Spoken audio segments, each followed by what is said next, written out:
As I look around this room this morning, I'm mindful of a beautiful Ram Dass quote where he says, "We're all just walking each other home."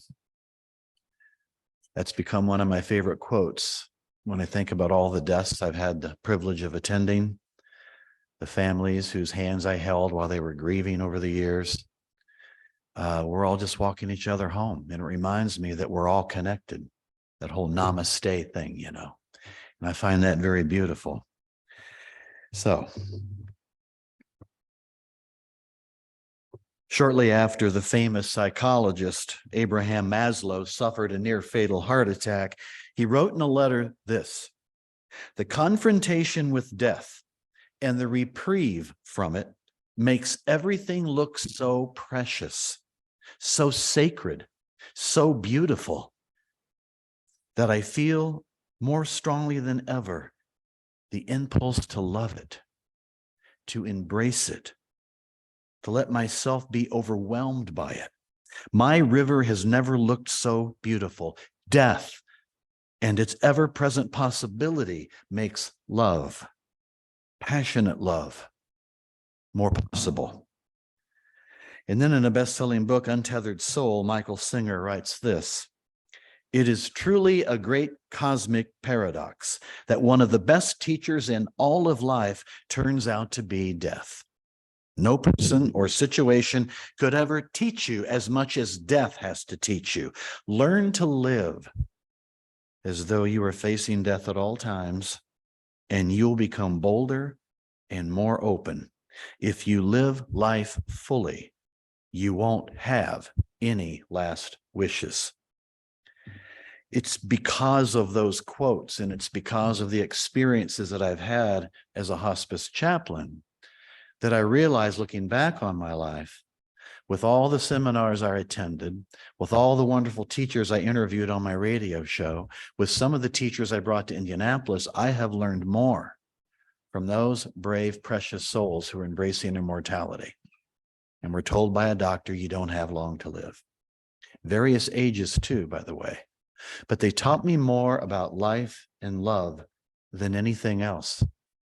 And it really made a profound difference in my life, which is why I often say, love calls you to make death your constant companion, because the awareness of death heals old wounds, you refine your purpose, and you lead a fearless and authentic life. And that certainly has been what I've experienced from the many who've passed before me. This morning, I want to share some insights. I want to share a few stories. Like I said, sometimes I'll post observations on Facebook. It's easier for me to write like a paragraph, and then I print it off and I put it in the file. Well, this was one of the ones I wrote. This was, I believe, towards the end of last year. "On this quiet morning, I was reflecting on how love is the one constant thread woven through this precious and fragile life. I attended 2 deaths last week and witnessed a deep grief that unfolds, grounded in a deep love for the families. In the last year, my dad, my dog Harley, my spiritual director, and several dear friends have passed. And now a young cat has adopted me. My young granddaughter was healed of cancer, and my mom's mind at 89 is still sharp. Sunrise, sunset, swiftly go the years, the sweet circle of life. And now looking back on my life, embracing the successes and learning from the mistakes, I've come to know that sharing words of love is important, but living in love is everything. When I think back on many of the patients that I've had a chance to be with, one always comes to mind. He was in an assisted living, Rosegate, I will tell you that. And this was a few years ago. And what was cool about this guy, he's 89, right? His wife passed away, but he had a girlfriend. and his girlfriend lived right down the hallway from him. And it was so cute when they were shuffling, with their walkers together, going into the dining room. Well, I got the news one day that she passed. And they said, Richard, can you go and tell them the news? Okay. I wrote this. A week ago this morning, upon being notified of the death of a hospice patient, I was asked to share the news to the patient's 89-year-old boyfriend, and sitting across from him, his hand in mine, the tears were flowing down his face. He wasn't completely surprised by the news, but it still, according to him, hurt his heart. He then looked up at me and shared how his dog had just passed a few weeks earlier. When I walked into the room, I noticed there was a crate there, but it was empty. He asked if it was okay to cry for his dog as well. As he held my hand tighter, and now tears were flowing down my face, I responded, absolutely. And how about I cry with you? And so we did. And in that moment, no other words were needed.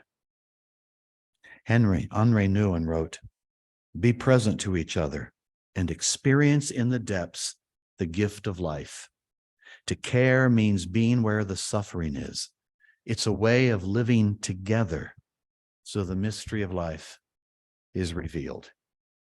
And the older I get, the less I know, and the more I'm embracing words like surrender and mystery, not only just with death, but with life as well. And I find it actually quite beautiful because it helps me to walk lightly on the earth. Many years ago, several years ago, actually, one of my favorite places to go to is Tibetan Cultural Center in Bloomington, Indiana. Love hanging out with the monks, love walking the grounds. And I thought maybe that'd make a great radio show. So I called him up and found out that Lisa Morrison at the time was their PR director. Well, I found out she volunteered her time as a favor to His Holiness Dalai Lama's brother, who's a professor at IU. And he asked Lisa, would you mind being the voice for our center? We can't pay you anything. And she said, oh my God, it's an honor. And when His Holiness would come to the Midwest, Lisa Morrison would often travel with him to help PR the event. I reached out to her, had a wonderful interview. She said, hey, let's get together and talk. Well, one of my favorite places to go in Bloomington, where she lived, was the Uptown Cafe. So we met at the Uptown Cafe. Come to find out, she had this great radio background and had a syndicated radio show. And she volunteered to help me grow my radio show on little old WICR. And I said, I am so grateful. Thank you. So she would drive up. We'd spend time in the station. I'd go down to Bloomington. I'd pick her brain a little bit. About a year and a half later, I get the word she died in a car wreck in Bloomington, Indiana, age 46. I went down for the visitation. It was winter. The line was way out, circled the funeral home in Bloomington because everybody knew her and loved her. And I wrote this, remembering my friend Lisa Morrison, who passed away on January 24th, 2016. This photo, it's a photo of me and her in the studio. This photo was taken on February 12th, 2015. Lisa was serving as senior producer for my radio show. I was honored by that because years earlier, she had a successful radio career at WTTS. She was the morning DJ at that time. And with her syndicated Roots Diner radio show, she lived fully, loved well, and had servant's heart for all humanity. She truly did. Lisa never squandered her life. May we all awaken to the precious mystery of life while we have breath. Death will arrive soon enough. And I used a quote. It was a Zen night chant, and it says, life and death are of supreme importance. Time passes swiftly, and opportunity is lost. Let us awaken, awaken. Now, the interesting thing about that story, I won't pull it out right now. I carry it with me everywhere. There was a time when I said, Lisa, I'm really wanting a mala. I need a mala. I lost my mala, and I meditate or pray. I have it in my hand and I carry it with me. And she said, well, I want you to know some monks are coming from India next week. And they always make malas. I'll have a big plastic bin full of malas to choose from. Great, thank you. So I drive down there. There's about 7 monks. Only one speaks English, and they all smile at me. And I'm really getting nervous because they're staring at me. It's like I've got to pick the right mala out of that bin. There must have been 500 malas in there. So I'm kind of bending around, and the one who speaks English, he's nodding his, smiling. And I see a green one, so I pick out the green one. Okay, this looks pretty to me, pretty. And he said, green Tara, nice, nice. I said, oh, okay, I got the right one. So I took it home with me, and I was looking at it, and Lisa calls me the very next day. And she said, I think she called him Rinpoche, maybe. He said, he went up to her and he said, that man yesterday, he picked wrong mala. Wrong mala. And she said, yeah, can you come down next week? This time we'll meet down in Bloomington. I want to share the rest of the story. Yeah, well, she's intriguing me now. So here we are sitting in this booth. She's across from me, and she's sharing me this story, how he showed her the mala I should have picked that he wants to gift me. And he put it, and they had a little sanctuary. They have that beautiful sanctuary. I call it sanctuary in there. And he was set up higher than the other monks. And there was like this little thing with 3 hooks on it. On one of the hooks, because he took video, there was this mala hanging on it. And 3 different times he would take it off, put it in his hands, and blow on it. Well, she's sharing this story, and I felt like a fish. I grabbed that hook. She had me hook, line, and sinker. Whoa, really? What? And she said, yeah. And you know what it means, the mala? No, tell me. Impermanence. And I had tears rolling down my face. He had no idea I was a hospice chaplain. He had no idea how much that word impermanence meant to me, that nothing lasts forever. It's a beautiful word to embrace, to walk lightly on the earth. He knew. He knew. He was like a Buddhist shaman. He knew. And then she said, you want to see it? Yeah. She brought it out, like a shiny bauble or something. Towards the end, I'll try to bring it out during my closing remarks and let you see it. But it was the most beautiful thing, and I carry it with me all this time. But think about that, though. She has me come down there. He picks the mala out for me. It's in permanence. A year later, Lisa dies. I mean, how many of you have experienced that, though, right? People all of a sudden. I had the same experience with another close friend of mine I've collaborated with on the art of living and dying. She's a musician, jazz singer. Janice Jaffe's her name.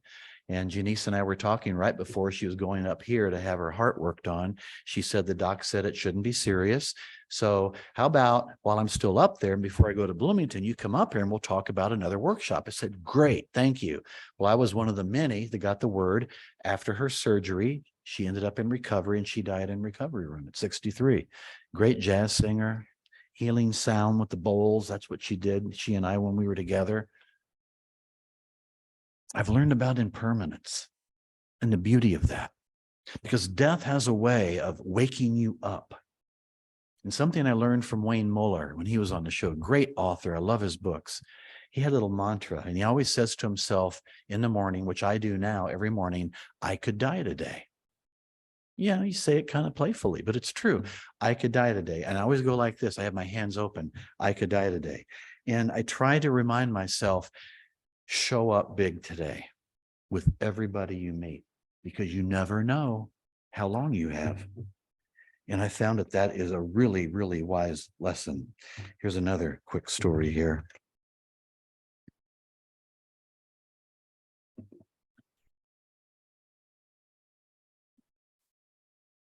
Earlier today, I had the honor of officiating the funeral of an 87-year-old woman who made her transition on October 27th. For almost a year, I would visit with her, often holding her hand and reading poetry to her. And when I would sing to her, she would laugh and try to sing along with me. My attempt at Sinatra's song, Fly Me to the Moon, was her favorite. She was unable to speak, thank goodness for that, but her smile and her eyes said everything. She's flying now, and perhaps she's dancing with Sinatra. The following words from John O'Donohue really touched my heart, and John writes, we should not allow ourselves to settle for being awkward and unsure around a deathbed. There is a vital and beautiful work to be done there. When you realize that the dying person needs and depends on your words and presence, it takes the focus off your limitations and frees you to become a creative companion on that new journey. One of the most beautiful gifts you could ever give is the gift of helping someone to die with dignity, graciousness, and serenity. And then I said to all of you who serve as midwives to the mystery, thank you. And then I want to share this, and I'll make a long story short, but in the year June 16th, 2000, to this day, that's my Celebrate Life Day. I had just started hospice a year or two earlier. I was leaving Franklin, Indiana. It was raining that day, June 16th. It was a nice summer rain. It wasn't a torrential downpour. And I got in my car. I had a mini SUV at the time, and I'm on the highway. I'm between Whiteland and Franklin, heading north on 65. And all of a sudden, my car hydroplanes. I don't know if you've ever had that experience, but boy, your heart is in your throat. You're panicking. I'm doing this with the steering wheel. I end up doing 360-degree circles in a highway, driving 65 miles an hour. Each time my car turns south, I see a semi truck and 3 cars coming my way. All of this is in seconds, of course. And I don't to this day remember if I said it out loud or in my head, but I literally took my hand off the steering wheel and I said, this is it. Next thing I know, my car is off on the side of the road, facing north, engine off. I'm hyperventilating. I'm hearing the rain hit the metal of my roof.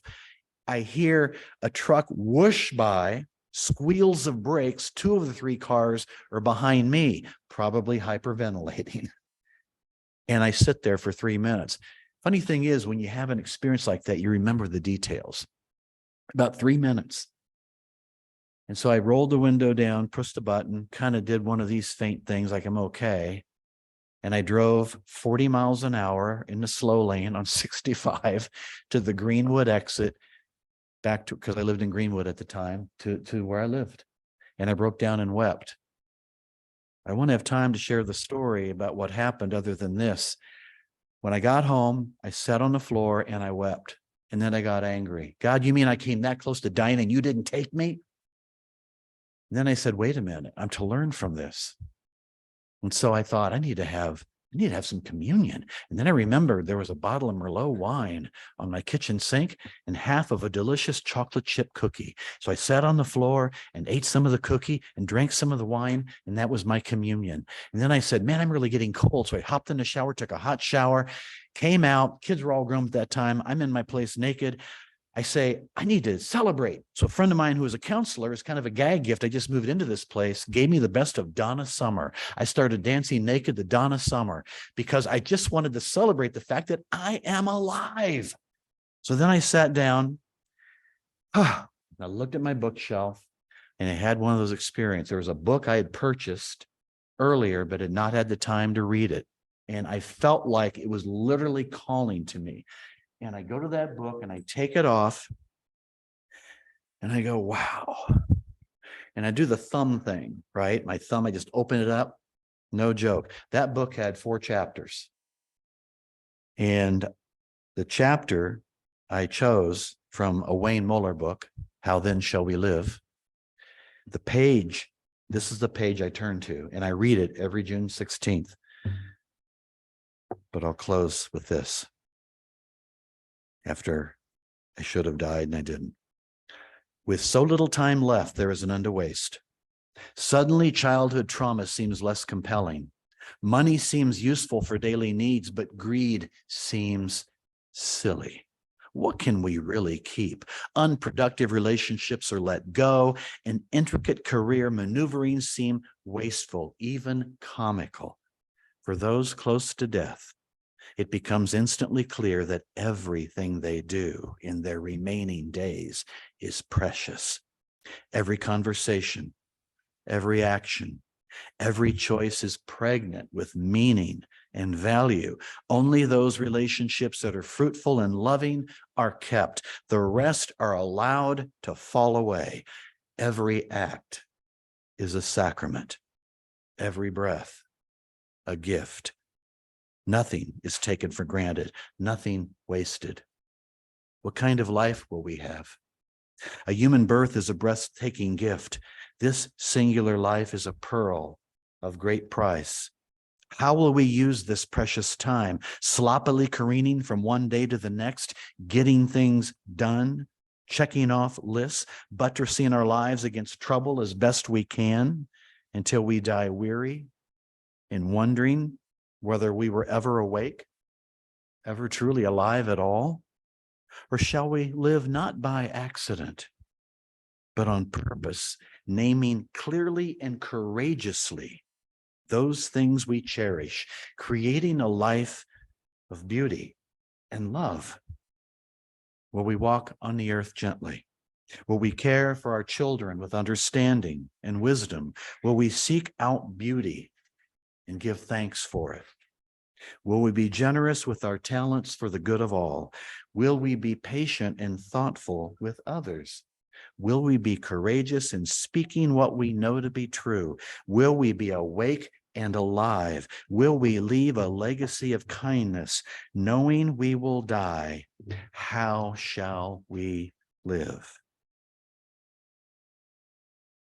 And so I come to know and continue to learn about the art of living in the light of death, and embracing every moment and cherishing every moment that I have, because none of us know when it's our time. Death is the most democratic thing on the face of the earth. It takes everybody, including Republicans and Democrats and libertarians. Amen, and blessed be.